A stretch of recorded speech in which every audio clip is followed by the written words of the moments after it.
La Chine commence à verrouiller son industrie de l'IA. Pékin envisage de restreindre l'accès étranger à ses modèles les plus puissants.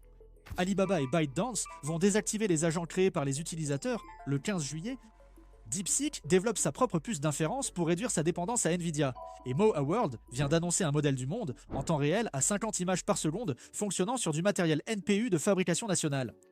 La Chine a aussi averti que le code Claude d'Anthropic pourrait avoir une porte dérobée, capable d'envoyer des données de localisation et d'identité à des serveurs distants. Et tandis que la Chine renforce son contrôle, OpenAI prépare le lancement de GPT 5,6 pour le jeudi 9 juillet, tandis qu'Anthropic a prolongé l'accès à Fable 5 de 5 jours supplémentaires. Évidemment, les choses évoluent rapidement, alors parlons-en. Très bien. Alors, selon Reuters, les autorités chinoises ont rencontré certaines des entreprises d'IA les plus importantes du pays au cours du mois dernier. Alibaba était impliqué, ByteDance était impliqué, et Zai était également impliqué. Ce n'était pas seulement la modération classique du contenu. La question était de savoir si Pékin devait restreindre l'accès depuis l'étranger aux modèles d'IA les plus avancés de la Chine, y compris ceux qui n'ont même pas encore été publiés.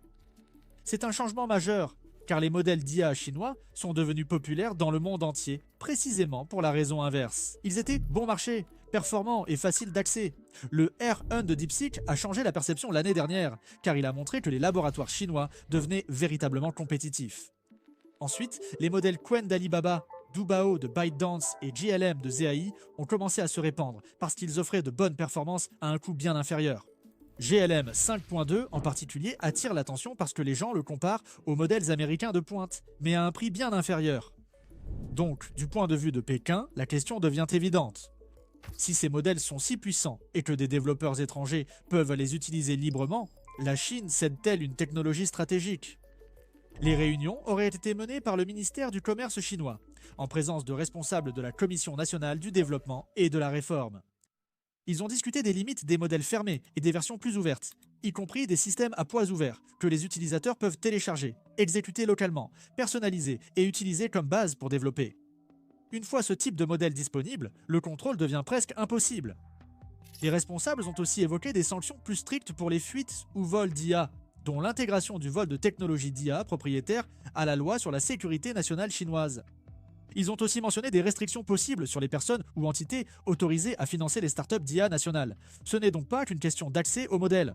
Il s'agit d'investissement, de propriété, d'exportation et de savoir si les meilleurs systèmes d'IA chinois devraient être considérés comme des actifs nationaux. Rien n'est encore définitif. Reuters précise que la portée reste débattue, que les règles pourraient ne concerner que les futurs modèles, et qu'on ignore si et quand elles seront appliquées. Mais la direction est claire. La Chine adopte la même logique que les États-Unis.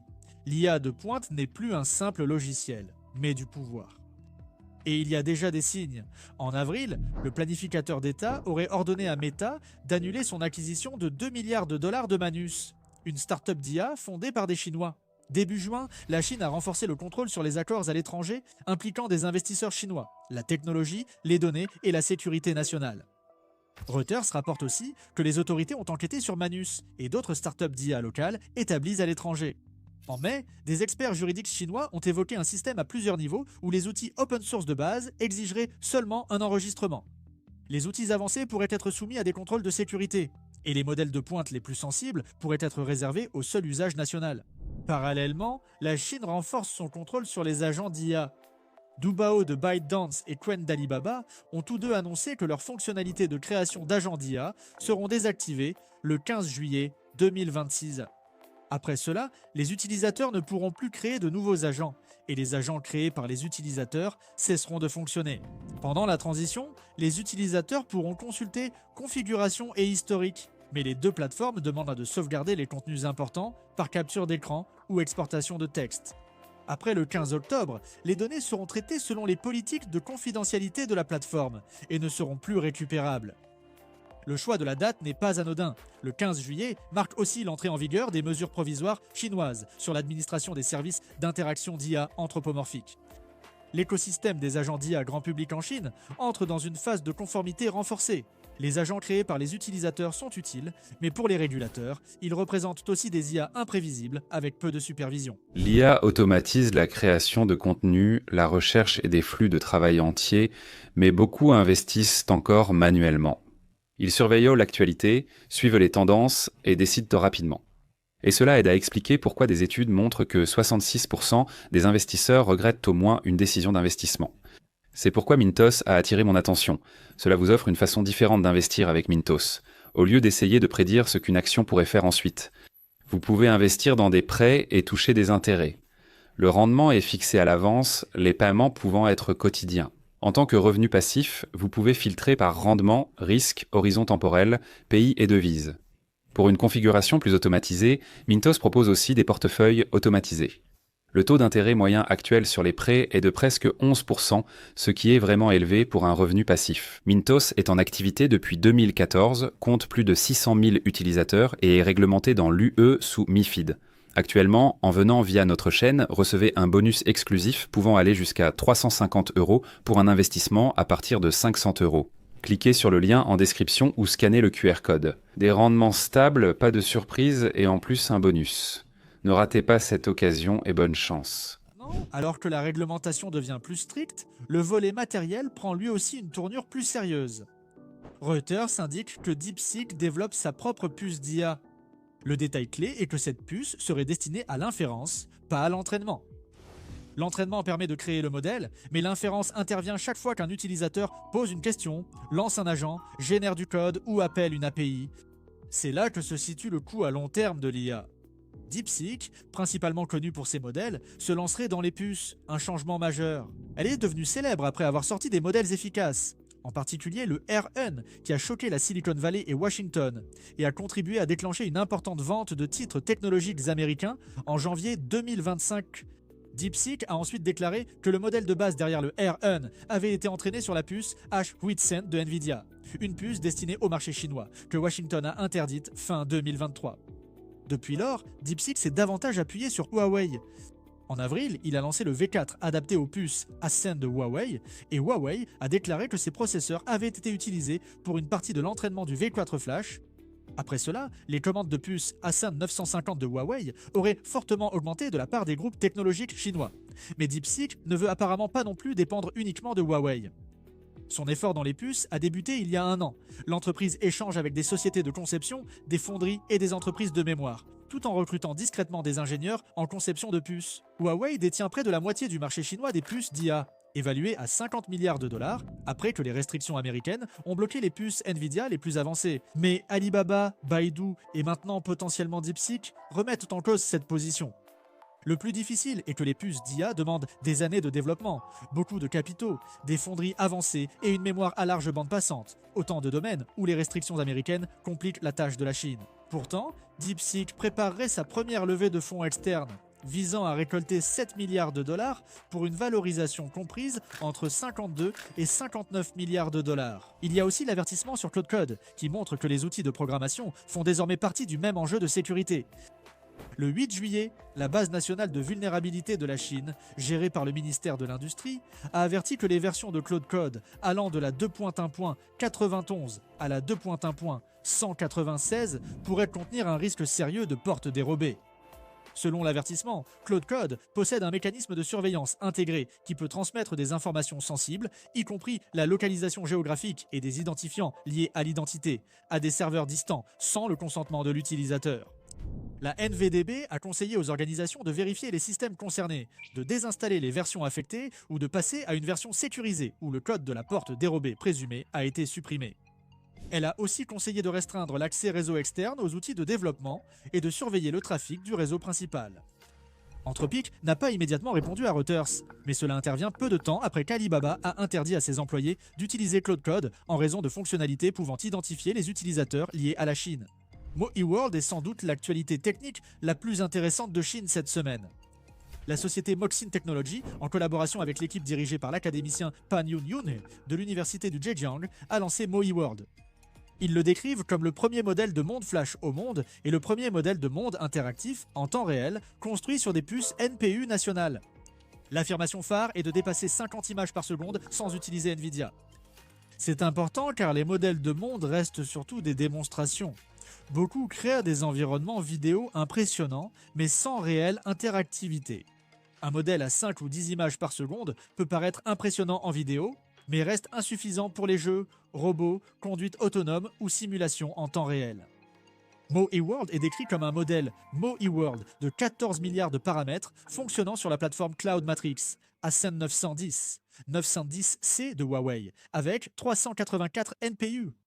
L'équipe indique que tout le processus, de l'entraînement à la distillation puis au déploiement, s'est appuyé sur la puissance de calcul nationale, avec des coûts d'inférence 70% inférieurs aux solutions GPU équivalentes.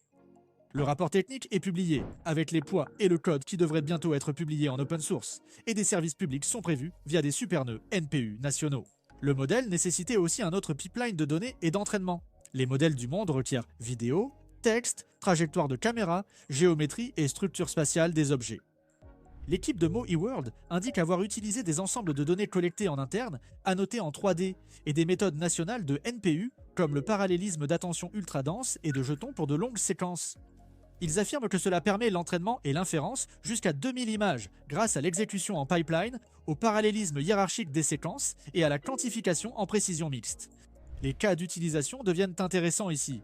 Mo eWorld permet un contrôle caméra complet à 6 degrés de liberté avec WASD et la souris.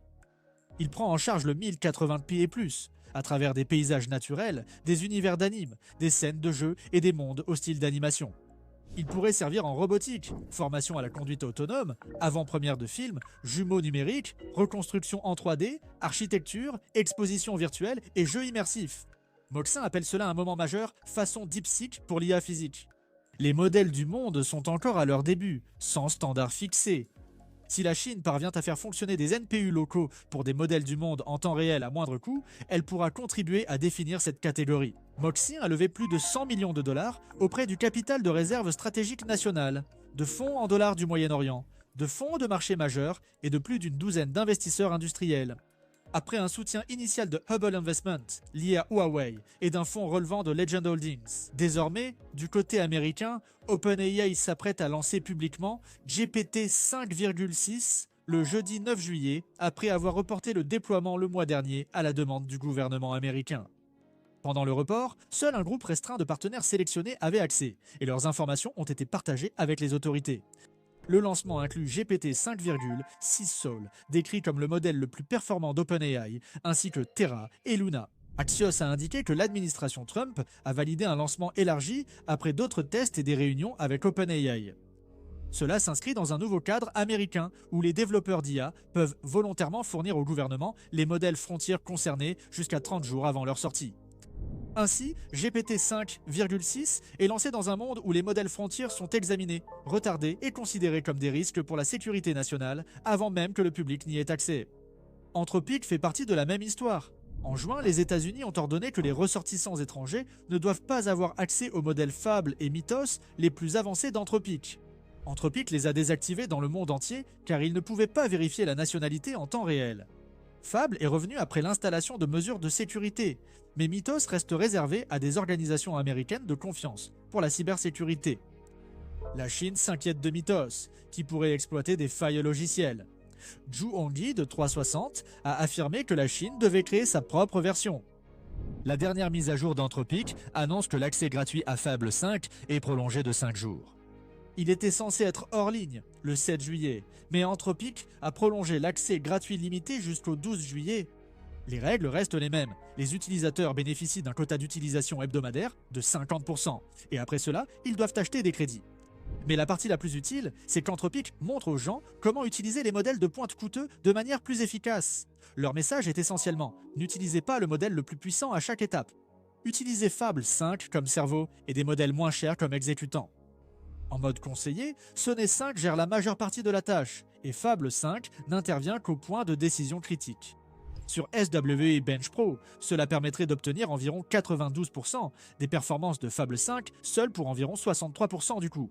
En mode orchestrateur, Fable 5 agit comme le commandant, décompose le travail et envoie les recherches complexes au sous-agent Sonnet 5.